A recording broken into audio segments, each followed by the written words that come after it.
go ahead and get started. We have one presentation today, so it is my pleasure to introduce Jill Voorhees.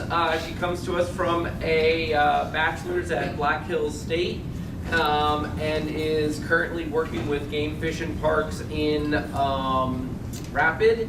And your advisor is Mike Brown. Mike Brown and Steve Chips. So, welcome, Jill.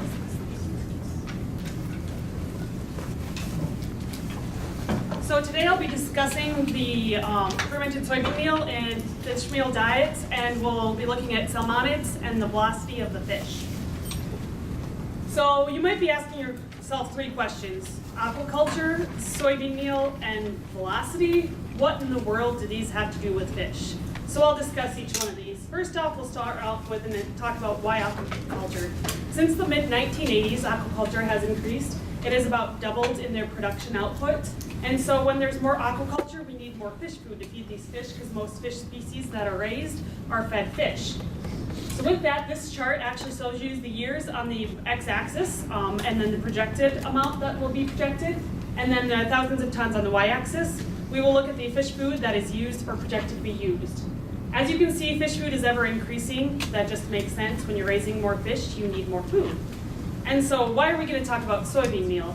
Well, the primary ingredient for protein sources for carnivorous fish is actually fish meal. Whole fish are actually then chopped up, decanted, and then ground up into fish meal, and that's what's fed primarily to fish. Fish like anchovies, herring, a lot of those smaller fish that are caught are actually the ones that are used, and captive fisheries have been stagnant for quite a few years. So with that, we need another protein source. More fish feed equals more fish meal used. And so here again on the x-axis is years and the y-axis is in tens of thousands of tons. And then here is the fish meal used. As you can see, in 2005 there was a slight spike, but ever since then it's stagnant. This is due to different protein sources being used in fish meal. There is other byproducts, feather meal, things like that are used for a protein source in fish already, but we need to look at a different, more sustainable protein. So why are we going to talk about soy? Soy actually has some benefits. It's high in protein. Their amino acid profile is actually very comparable to fish. It's digestible, it's palatable, but there are two instances why it's a negative. There's anti-nutritional factors such as trypsin inhibitors, agglutinating lectins, there's phytic acid, and there's non-digestible carbohydrates that are in the soybean that causes fish problems. Also, there's gut inflammation, especially in salmonids. From these two pictures you can see in the top is fish meal, the bottom is fish-fed soybean meal. And the top, you can just see that there's nice empty space. It's nice, evenly distributed. The cells are all the same. And the bottom, it's not quite the same. There's inflammation on the macrophage. The mucosal folds decrease when you feed it to fish. And this is primarily just seen in salmonids. And so why are we going to talk about fermented soybean meal? When you ferment the soybean, it actually increases the protein. It decreases the anti-nutritional factors. It decreases the carbohydrates that are in there that the fish can't digest. And also gut inflammation. Well, what gut inflammation? It's been shown that without fermentation processes, soybean can only be implemented in 10 to 20% of fish diets. When you ferment it, it's been shown that it can be 65+% can be implemented without any gut inflammation from salmonids. So that's a positive thing. So why are we going to talk about velocity? Well, with velocity in tanks, you increase the velocity, you also increases the fish requirement to swim, and so you increase their exercise. And there's many benefits to actually exercise the fish. It's been shown that the feeding and conversion rate of fish increases, their growth rate increases, their physiology improves, and their immune functions actually improve also. There's other potential benefits. They've actually shown that fish can respond to stress better when they're actually forced to swim at a higher rate. There's also benefits that they can swim better, of course, because they're swimming more. And then there's also been some studies that have shown that there's actually an increase in post-stocking survivability. And working for game fish and parks at a recreational hatchery, our whole purpose is to stock fish so people can catch them. So increasing that post-stocking survivability will also increase the angler satisfaction and be a benefit for us. And so, why does velocity fit in? Well, exercise and diet have really never been examined interchangeably, and especially with brown trout. So the goal number one in our experiment is to replace fermented soybean meal for the fish meal in the diets. The goal number two is just to look at how exercise is going to affect the inclusion levels of the fermented soybean meal. We have 5 proposed experiments. The first and second experiment are pretty much identical. It's going to be direct replacement of fermented soybean meal for the fish meal in their diets. The first one going to be rainbow trout, the second one going to be brown trout. Rainbow trout are very highly looked at on soybean meal. This is due to the fact that rainbow trout are a fish source for people to eat. Brown trout are not.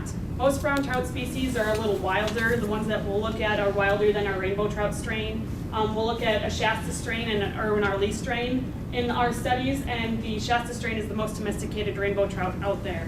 So we don't know how brown trout are going to react to the soybean meal. There is one other study done on soybean replacement for brown trout, but they didn't even have a fish meal reference diet, so it's hard to compare how the diets compared to a fish meal diet. And so we'll then look at exercise and replacement. So I have 2 rainbow trout studies. Like I said, there'll be 2 different strains of rainbow trout we will use, and then we'll look at the exercise and replacement for the brown trout. So here's my proposed experiments. On the top, you'll see each of the experiments. We'll talk about where they're located, either McKinney State Fish Hatchery in Spearfish, South Dakota, or Cleghorn Springs State Fish Hatchery in Rapid City, South Dakota. We'll talk about the tank size that we will use. The species, the rainbow trout, will be the Irwin Lee or the Shasta strain, and then the brown trout is the Saratoga strain. We will discuss the number of diets that I will use and also how many times I will replicate it. So the first experiment will be done at McKinney State Fish Hatchery in 100-liter tanks. We will be using the Irwin Lee strain. We will look at 3 different diets and then a replication of 4. The second, which is the brown trout, we will look at McKinney State Fish Hatchery in 1.8 meter diameter tanks. These will be the Saratoga. There will be 4 diets and an N of 4. So the objective of my studies on these 2 first ones is to determine the optimal replacement of fish meal with the fermented soybean meal. I believe that partial but not total replacement will be able to be included, especially for the brown trout, which are just a wilder strain. For experiment 1, here on this graph we have the experiments on the bottom, and when we have the percentage replacement on the y-axis. For the reference diet, we'll have 35% fish meal, and then we will, for the 60% of that fish meal will be replaced with soybean, and then 80%. For the brown trout, we have the diets on the bottom, and again the percentages on the side. And so we'll again have 35% for the protein, 60, 80, and we have enough room that I will also look at 100% inclusion rate for those rainbow trout, which has never been done. So now let's look at 3 through 5, since those are about the same. So the third experiment will be done at Cleghorn Springs State Fish Hatchery with the 6.1 meter diameter tanks. We will be using the Irwin Lees. There will be 2 diets and an N of 4. The fourth experiment will be done at Cleghorn also. These are the 1.8 meter diameter tanks. These are the Shasta strain. We have 3 diets and an N of 3.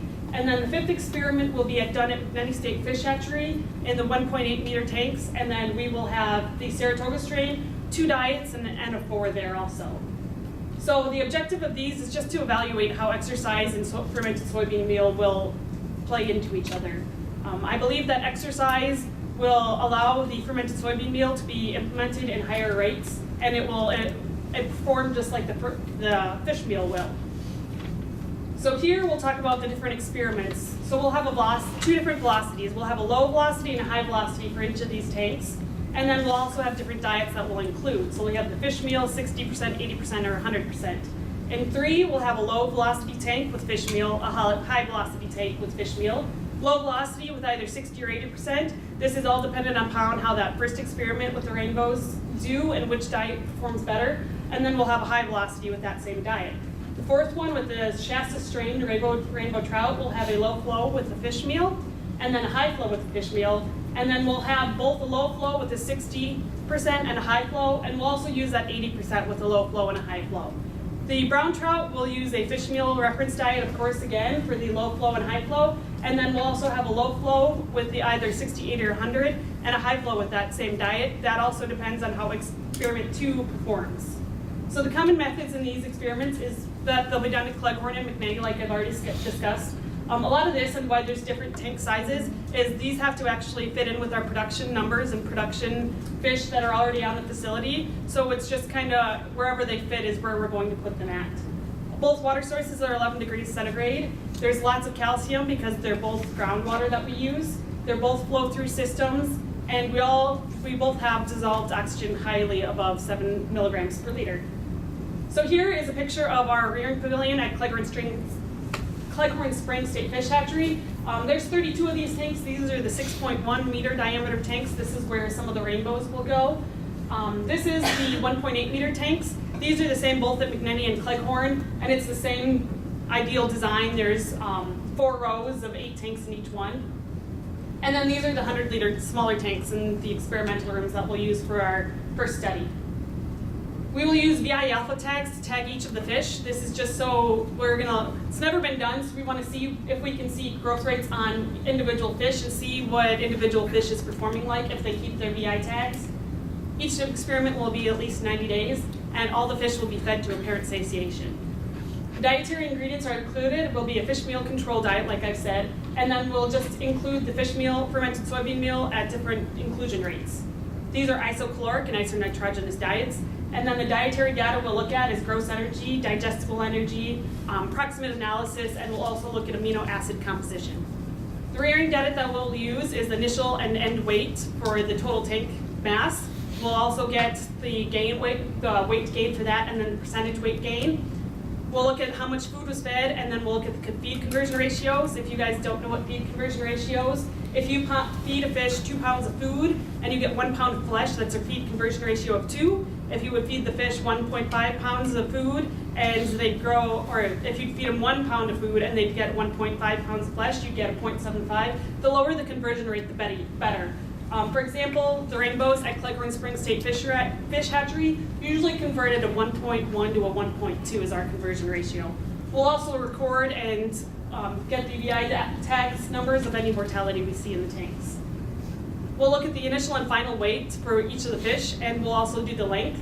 We'll look at final fin length. This just kind of tells how healthy the fish is. If you have a lot of rubbed off fins, the fish isn't very healthy. We'll look at the condition factor, which says how robust the fish is.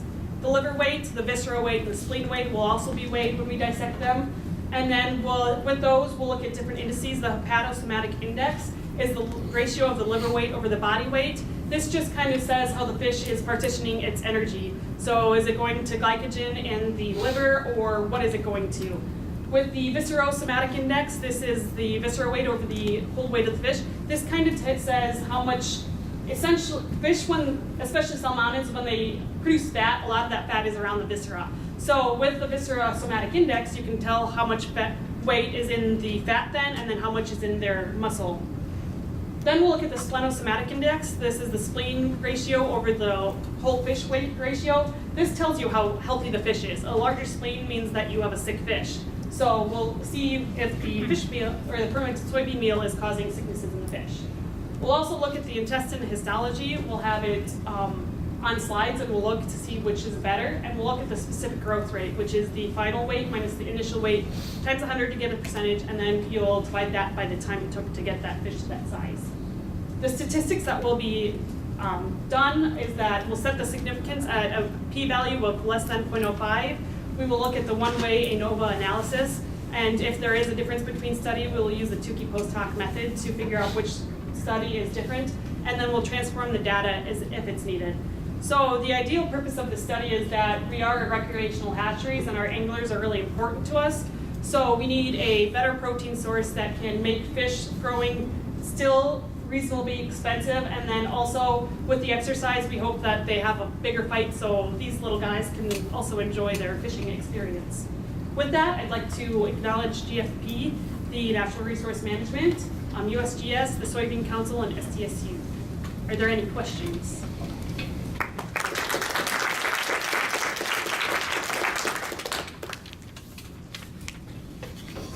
Yep. So you're using the VI tags right behind the eye? The question was if I'm using the VI tags right behind the eye, and yes, we are. Okay. Sometimes the fish expel those. Are you going to double tag your fish? No, we're not. The tag is just an I guess I didn't repeat that. He wants to know that, he said that fish sometimes expel their tags, and if we're going to double tag them. We're not going to, that's just kind of an extra added bonus in our experiment we're looking at.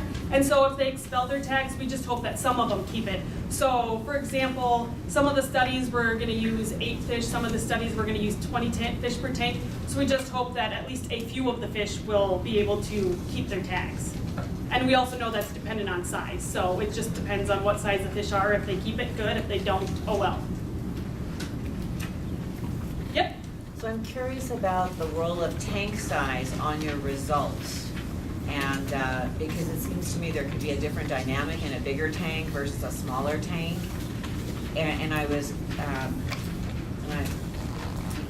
wasn't quite sure. It seemed like you were using smaller tanks at pretty critical periods that you're going to then go ahead and then extrapolate up to a larger tank. Or maybe I misunderstood. So I was wondering if you just thought about that.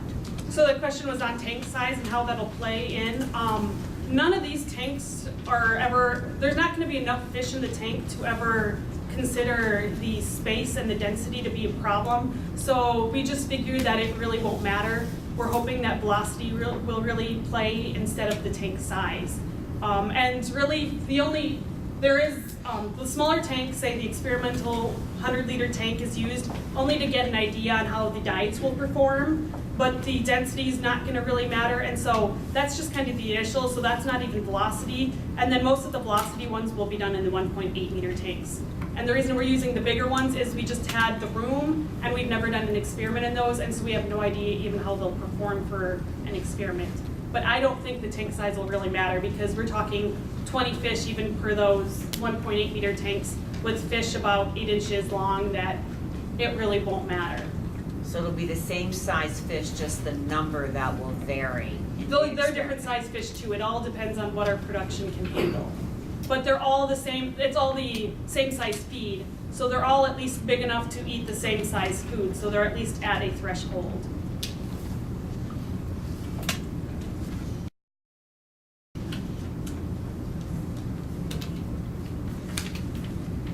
So Jill, I've been on one of these diets where I eat 1.5 pounds of food and I gain 2 pounds. I know everybody's probably a little questioning about how these feed conversion efficiencies are. So explain that a little bit more, because like the second law of thermodynamics would tell us that in that sense it can't happen, but Yeah. how you guys calculate it. So he has a question just in the feed conversion ratios. I guess I don't know how fish actually produce 1.5 pounds of flesh when they're only getting a pound of food. And we only see that, like we do see better feed conversion ratios under 1 for smaller fish. But fish are just very efficient in how they produce because they don't have to keep the same body temperature. So, do you have something to Can I answer this? Yeah. Oh, okay. I want to answer this because Jill mentioned it. The water chemistry plays a large part of it. And this is, I pose this question when we get a lot of students. Yeah, we can grow fish, feed them a pound of feed, and they will gain 1.5 pounds of weight. So how is that possible? You fed them cookies. You know, you guys are all, how is that possible? Water retention. There we go, they're living in water. And if they're living in water with a lot of calcium, they can actually absorb a lot of those minerals in, and they don't need, and so the food they're giving, there is a little bit of interplay with water chemistry.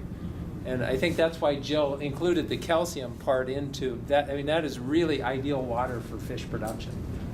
And So that's going to be consistent that throughout is the whole gonna be- experiment. Yes. Okay. Yep. No. Sorry. Is that No, a good question I here? think it does. I retain water. Do I end it? Yep. Like the holidays. But I should have water. I know. That's actually so I use that. So, Travis asked, how will the velocities in the tanks be created, measured, and used in analysis, i.e. average of all the measurements points in each sample kit, and will different velocities in each tank and fish location in each tank be taken into consideration, i.e. fish seeking high or low velocity in each area?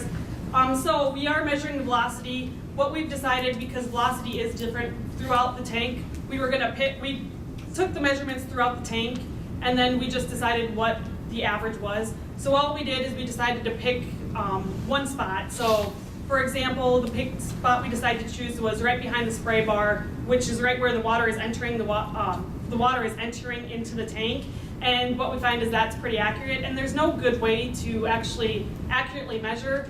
A lot of the papers that look at velocity have fish or body length, or how they swim. So it's, what is it, body length per second? Or something that they measure, which is really confusing, because if a fish grows, that changes throughout the experiment. So what we did is we just got a decently cheap little, what is it even called? Flow meter, sorry. Yeah. Flow meter, and we just took that point at that one point, and then that's what we're going to say is the velocity. And these are just going to be, this is going to be minimum flow, so self-cleaning, which what that means for a tank is just enough velocity that the food and everything goes towards the center of the screen, and then we're going to crank that baby up as high as we can go. So it's just going to be a difference. It's not going to be a difference of a couple, centimeters per second. It's going to be as great as we can do it. So I think the readings we took, I think they're at least 20 centimeters per second difference. So there's quite a difference in the velocities. So we'll just take 1 point, and then, so the differing velocities in each tank and the location in each tank be considered. These fish have enough room to swim around wherever they want to, and so we're just figuring that they're gonna swim as much as they're gonna swim, and it's such a difference that the fish that don't have much velocity are just gonna swim around wherever they want. And the fish that do have a lot of velocity, they do stack in certain locations, but I don't think it's gonna make a difference. You're still not gonna get that low velocity in that high velocity tank. So you're still gonna see a difference. Does that make any sense? Travis? Okay.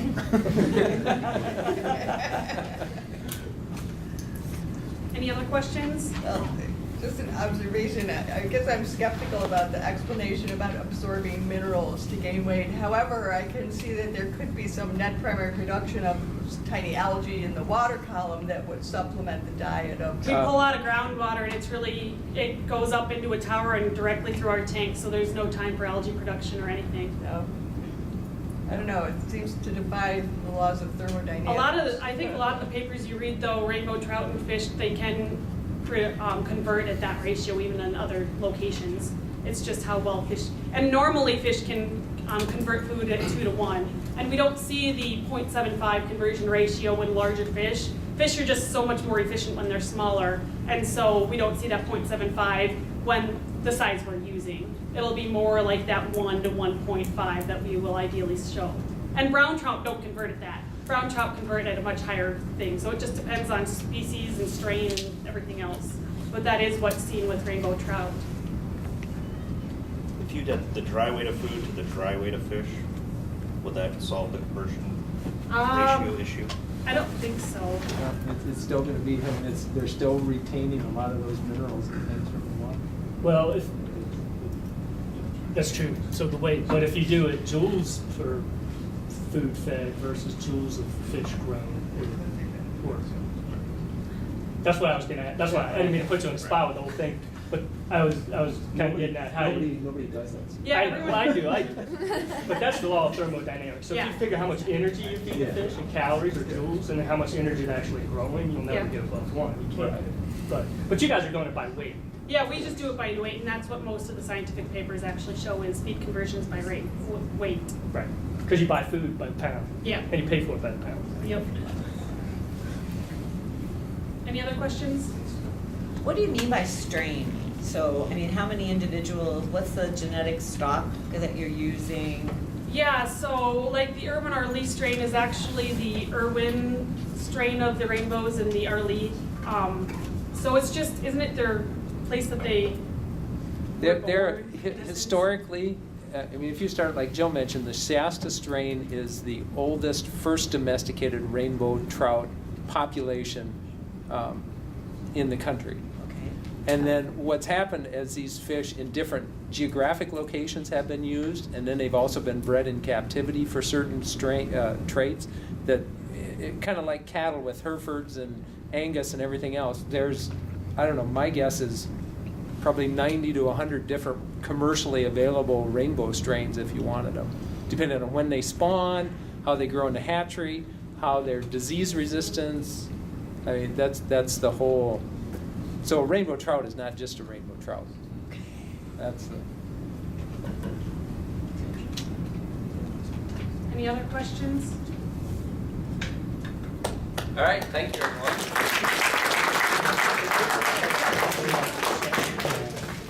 Okay, next week we have one seminar on schedule. Next week will be Adam Booth talking about reassessing survival movement, habitat selection, and siteability. The initiation.